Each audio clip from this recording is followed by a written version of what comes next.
Xiaomi's been really impressing me as of late with the Xiaomi Mi Notebook Air 12.5 and 13.3 versions. I really have been impressed. And I've also been impressed with some of their phones. If you know, I've unboxed and reviewed the Xiaomi Mi Max. That's that gigantic phone. And soon I will be reviewing the Xiaomi Mi Mix. But here I have in my hand is something pretty interesting. It's a $200 smartphone from Xiaomi, the Redmi Note 4. Hi, my name's Andrew from AMDtech, and this is the review of the Xiaomi Redmi Note 4. Let's find out if $200 or so can get you premium smartphone specs. Let's find out if it's worth your money.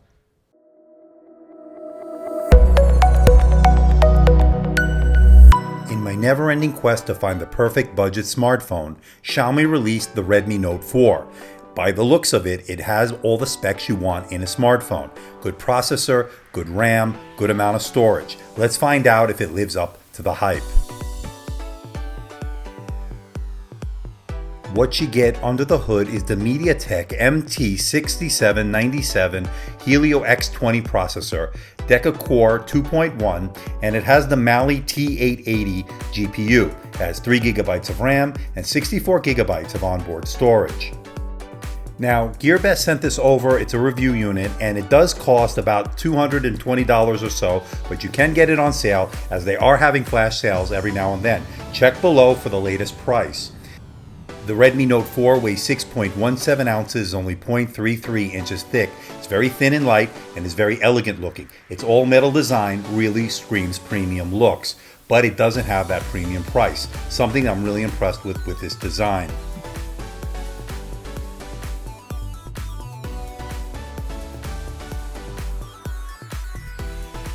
It only took about 2 or 3 days for the unit to get to me from GearBest, which is located in China, came all the way to the United States, so it was a good job in getting it to me via DHL. Packaging was nice, elegant looking, and really had a very good presentation.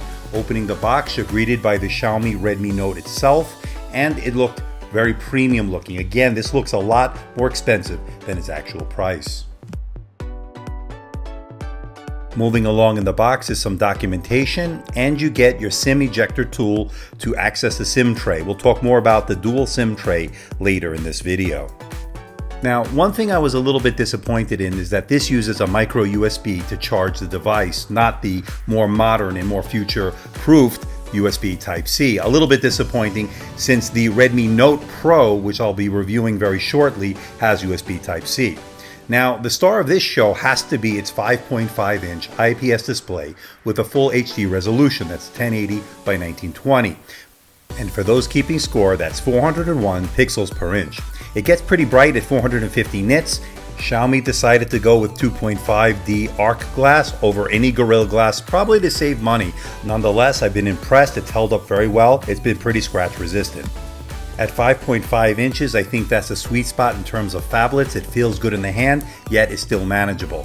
I'm really impressed with this Full HD display, and it's one of the better Full HD displays I've used in a while.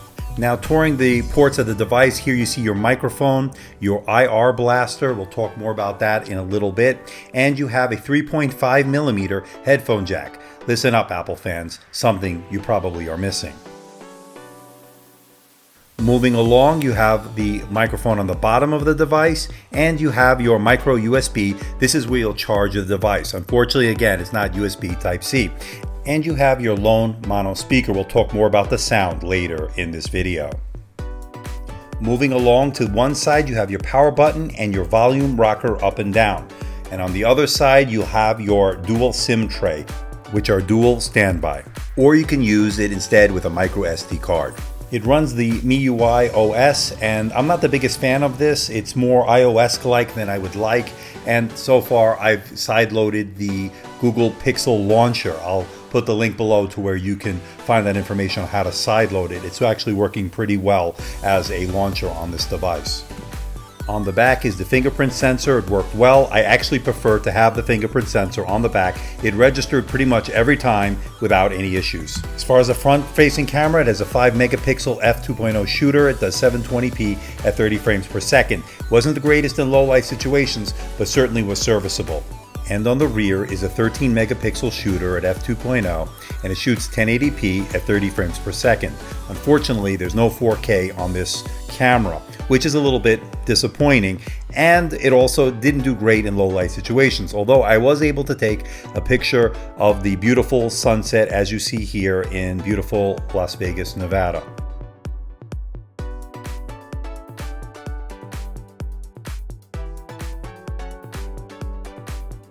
The Redmi Note 4 has a mono speaker located on the bottom of the device. Sounded pretty good, gets pretty loud. It lacks a little bass, and the mids were okay. Overall pretty good. 3.5mm headphone jack worked well. Clear with no interference. And for those wondering about performance, it did a 4045 on the multi-core score on the Geekbench 4.0 test. The Mali-T880 did a 2476 on the render script score of the same Geekbench test. Again, not bad. This is more on par with what you'd get on a mid-range phone. For you gamers out there, on the Antutu benchmark, it did a 75,990, which is not too bad. On the iStorm Unlimited score, it did 14,684, and according to that, this is one of the more powerful devices around, and everything seemed to be working normally. On the iStorm Extreme test, it did a 9,697, and once again, it reported that it's one of the most powerful devices around and everything seems to be working normally. So good news on the gaming front, and not so good news on the Octane 2.0 score with a 1,693. I was a little bit disappointed, to say the least. We were, however, impressed with the battery life. Here's how the Xiaomi Redmi Note 4 did on the AMDtech endurance test. As far as web browsing is concerned, it did 13 hours, 39 minutes. We were really impressed with that figure. It did 9 hours and 43 minutes on the video playback test, and it had a screen on time of 5 hours and 32 minutes. Also an impressive number. It has a large 4100 milliampere battery. Unfortunately, there's no wireless charging due to its aluminum back. Good news is it does charge pretty quick. So can I give the Xiaomi Redmi Note 4 a buy recommendation? And the answer is yes. First, here's what I like about the device. I like its beautiful Full HD display, its beautiful metal chassis and sleek design. It's got great battery life, and I like its fast fingerprint unlock, which registered my fingerprint every time I used it. And its dual SIM with microSD support is always great, especially with storage expansion and dual standby. And of course, its low price. How can you beat it? Now, there are some things I don't like about this device. First, I'm not crazy about its camera performance, especially in low light situations. And its lack of 4K video is disappointing. And it doesn't have USB Type-C, something that the Redmi Note Pro, which I will be reviewing very shortly, does have. It uses micro USB, which is a dated technology. And the ROM that it comes with has too much Chinese bloatware. Although it can be uninstalled, I did manage to sideload the Google Pixel launcher. If you're looking for a low-cost phone with decent performance, great battery life, and a beautiful screen, this may be your ticket. That's why I'm going to give it a 7 out of 10.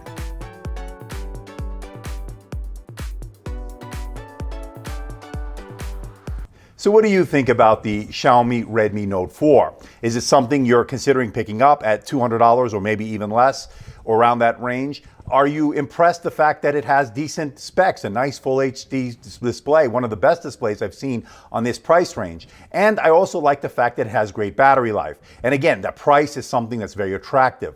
But I'm curious to know what you think. Leave a comment in the comment section below. Coming very soon to AMDtech is a very special unboxing followed by a review of the new MacBook Pro. It's the 15-inch late 2016 edition with a touch bar and touch ID. I just received it. I got it yesterday. I'm putting it through its paces. I already filmed the unboxing. You should be seeing that very soon, followed by my full in-depth review. 15-inch edition that has the quad-core i7, the dedicated GPU. We'll talk more about that later. And I'm also going to put it head-to-head with the Dell XPS 15 with the similar specs, the Skylake processor, but that has a dedicated NVIDIA GPU. We'll see how they both stack up. Now, I received it yesterday. I have been putting it through its paces. It's been less than 24 hours, so I'm not going to tell you which way I feel one way or the other, but I have to say I am impressed with the build quality and wow with the size. But again, proof will be in the pudding as far as the specs are concerned of how it works in real-world usage. And being a Final Cut Pro user and an occasional Premiere Pro user, I want to see the difference between how that works on the MacBook 2016 and how it performs against the Dell XPS 15, which runs Premiere Pro. So let's stay tuned for that. It will be uploaded very shortly. It will be the unboxing first, followed by the review. So stay tuned for that. So please hit the like button, please subscribe, please share this video. Don't forget to leave a comment in the comment section below. Let me know how I'm doing, and let me know if there's something out there you think I should review. Hey, I'll do my best to try to make that happen. So until next time, this is Andrew from AMDtech. See ya.